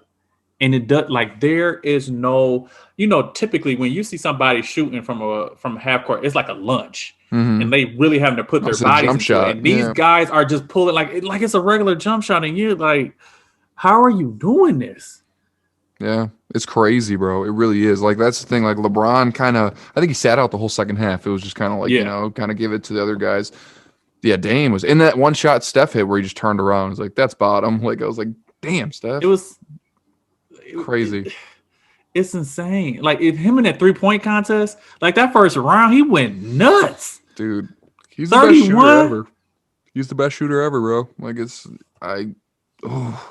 it's so automatic, and it's such a quick release. It just looks like it's second nature to him, bro. It's like tying his shoes. And Dame's pretty much, he's right there on the cusp of, Steph ability. I mean, the game winner was a step from the half court line. Mm-hmm. And was with ease. Yeah. God, Dame Dollar, man. Like you said, give him some respect. The dude is just... Give that man his respect. He's an absolute baller. Kyrie played really well too. The dude's he did. Like I said, that game, like he looked like he won the MVP. He won an All-Star MVP.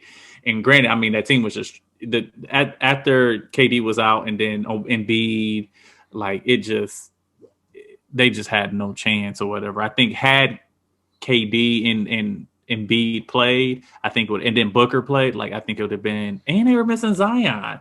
Yeah. Right? No, Zion played. Zion started. No, Zion played. Yeah, he started. But like with Booker and everything, like had everybody played like they were supposed to, like, bruh, that would have been a much closer game. It really would have, man. It's speaking of Zion, man, like he's averaging 25 a game right now, but it's crazy how like he went from like the Zion frenzy, like everyone was talking about him, to like I don't hear anything about Zion anymore. And it's weird because he's balling, but I guess it's just like the lack of team success and people are just aren't interested. Yeah. I don't know. The success there. And then like, I mean, can we just talk about this? He don't look like he has the same bounce that he did when he was like at Duke. Yeah. Like he don't seem as bouncy as he was.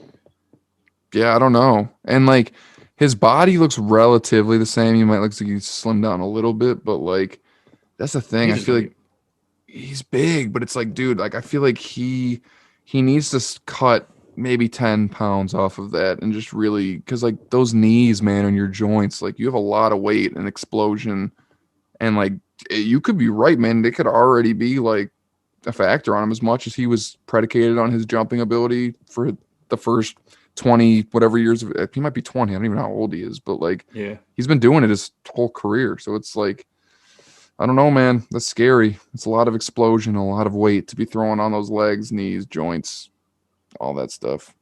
Yeah. Yeah, he just don't seem to have that same explosion that he did when he was at Duke. Like he was just, I mean, granted now it's just a different level of competition as well, right? Like you're dealing with some of the best, where in college you're dealing with like a couple of dudes that was like pretty good, but like I just don't seem like he has that same bounce like he did. No, I agree, man. Speaking of that, like little segue over to Duke, like can you believe like they had to forfeit and like they're not playing in March I mean, they Madness? weren't gonna win the game anyway. No, I don't think they would.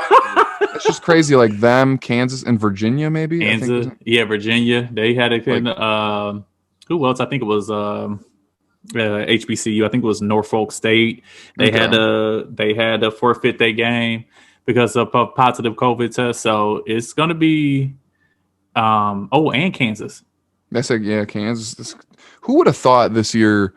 I mean, I know it was COVID and whatever, but like Duke, Kentucky, and Kansas were. I mean, Kansas I think was the most successful out of the three, but like they were pretty much non-factors this year. When usually one of those three is always like a dominant force in college basketball. So yeah. It's a weird. I mean, Kansas had a solid year. Yeah. I mean, the tournament is still to be there and to be said, so they can still make some noise in there. But the fact, I mean, like to think that like Kansas didn't win the Big 12, the regular season Big 12, is kind of crazy. Right. Exactly. Right? So I'm excited for it. My boys won today. Juwan Howard got kicked out of the game. Yeah, he got nuts there at the end. He went in, but I guess it was because he said like Turgeon was he got like kind of buck with him, was like kind of charging at him, and like I don't know if y'all know, but Juwan Howard from the south side of Chicago, so yeah, he doesn't play like that. He reverted back. It was like, hold on, bro, you don't know me that well, but they handled their business. They look good. Eli Brooks is back coming off the road ankle, so we'll see what happens when they play Ohio State tomorrow. And hopefully they can get another win and go to the championship game. But so yeah, it's them versus Ohio State, and then who's there? Illinois versus Iowa. Well, Illinois playing right now against Rutgers, but they're up by 20, so they'll probably end up winning. Yeah, and then Iowa hasn't played yet. Yeah, they got the night game against Wisconsin, so we'll see. What's your assessment on Luke Garza? So it's a big boy. Dude, I don't think he's gonna be that good once he gets to the league. That's what my friend says. He was like, he just seems like he's not athletic enough because he kind of reminds me of like a Jokic, but like he's not as smooth and like fluid. He might be too slow and unathletic to really make a big difference. Yeah, I think he has. I don't know if he has the Jokic build. Yeah. I think he's a better post player than Jokic, to be honest. I think he's more forceful than Jokic. Jokic is much more crafty. And I think he has a little bit more touch to his shot. But I mean, can he be successful in the league? Yes. He's not. He's just not going to have that same level of success that he is in college that he will in the NBA. That's just not going to happen. Yeah, I don't see it either. It's you know what's my favorite thing though? Every year in these drafts, it's like usually somewhere in the teens, someone ends up just balling out, and it's like, where did these people come from, bro? Like, remember like Devin Booker, I think went like 13th or 14th. Donovan Mitchell, like some of these dudes, like I don't know. People don't understand how people slept on Book, because Book was I think he came off the bench for Kentucky, and for whatever reason, people were like, he started. Did he? Yeah, I don't know. He started, but like how people slept on like Donovan Mitchell. Crazy. Well, it's funny, you know, like, because we were talking about Ben Simmons last week. The year that he went, I think Jaylen Brown went right behind him, and like Jaylen Brown is balling, bro. Like he went second overall, but I don't think anyone expected him to do what he's doing in the league. Like he is killing Jaylen, he's nice. It's I mean, it just happens. I mean, you look at Halliburton in Sacramento. He's putting up like 12 a game right now. He was a 12th pick. Yep. Exactly. So it happens that way. You just had these guys and a lot of times I think it's also just like fit with the team, because sometimes it's just a team just doesn't have that need, right? Definitely. Like, I mean, you know, people blame the Pistons for not picking up like Melo, right? Rather than picking up I don't even remember his name. What was the guy's name? Oh, Who was the guy that we picked up in that '03 draft? Darko Milicic. Yeah, Darko. Like, but we didn't have that need. We were No, set. we definitely did not. Yeah, So, because but we won the finals that year. That was 2004, right? So it's like the year that we drafted him. Wait, 2003. So that means 2004 was that spring, and that's when we won, right? And yeah, but I he mean, was a we were non-factor. going to the conference. We were going to conference finals and finals. Like, so Yeah, exactly. yeah, It's freaking crazy, bro. You know what's nuts too is like if you look at like Markel Fultz and Lonzo were like the huge talks of 2017. Jason Tatum quietly went to number 3, and no one's really talking about him. And I think he's far and away better than Lonzo Ball. Like he he's is budding. He's budding into like a a superstar. star. And I know people like trying to sleep on Fultz because like he went number 1 and everything, but like he Hmm. was having a really good year this year before he got injured. Like he was having a Yeah, really good year. he has potential, man. It's distinct to see like first the mental things that were going on with him, with his shot, and then like the injuries because he's just a good all around basketball player. It's Yeah. Yeah. I He'll don't come know. back. He'll be back. And it'll be good to see him back on the court and just balling because he was balling this year. Like he really was. He really was, man. Like I feel bad for him, yeah. And even when because he started, where was it? The Sixers, right? And like he didn't really get a shot there. I think they traded him to the Magic. And then where And he was he started this year? playing. No, Is he he's still still in the with the Magic? Magic. Yeah. Okay. Yeah. So it'll be Yeah. good to see what happens. We're gonna have to do a what's the name? Hmm. Do a bracket challenge. Yeah. You and I. Definitely. For sure. So that way I can talk my shit that I won. What are you mean for college or for pro? Yeah. Okay. For college. We Let's gotta do a do it. bracket challenge. Most definitely. Most I don't know how definitely. much you follow college, but I do, not as much as I used to, but especially during March. Like that's when I really pick it up to see who the big dogs that are in the. But March yeah. Madness is so crazy, bro. That's like what's so fun about it is like these teams that you never expect. Like, do It's you remember like insane. in the early 2010s when like Florida Gulf Coast went to like the Elite Eight, and it was Dirty like Birds. who are these people, bro? Dirty Birds. That was nuts. Yeah. That was absolutely insane. And like, Yeah. or even That just a couple of whole years ago, seeing State take down Zion, RJ Barrett, and I mean, let's talk Cam about the fact Reddish. that what was it? Not 2019, but 2018 when Virginia lost in the first round to a 16 seed that never happened. Yeah. Like what? And then the next year they win the championship. Right, exactly. And then So how many like just times over the last couple of years has Duke been a 2 seed and lost to some nobody 15th seed? It's just like, what the hell, man? Absolutely mm-hmm, nuts. mm-hmm. So I love March Madness is probably that's the part of the year where the NCAA probably makes the most amount of money.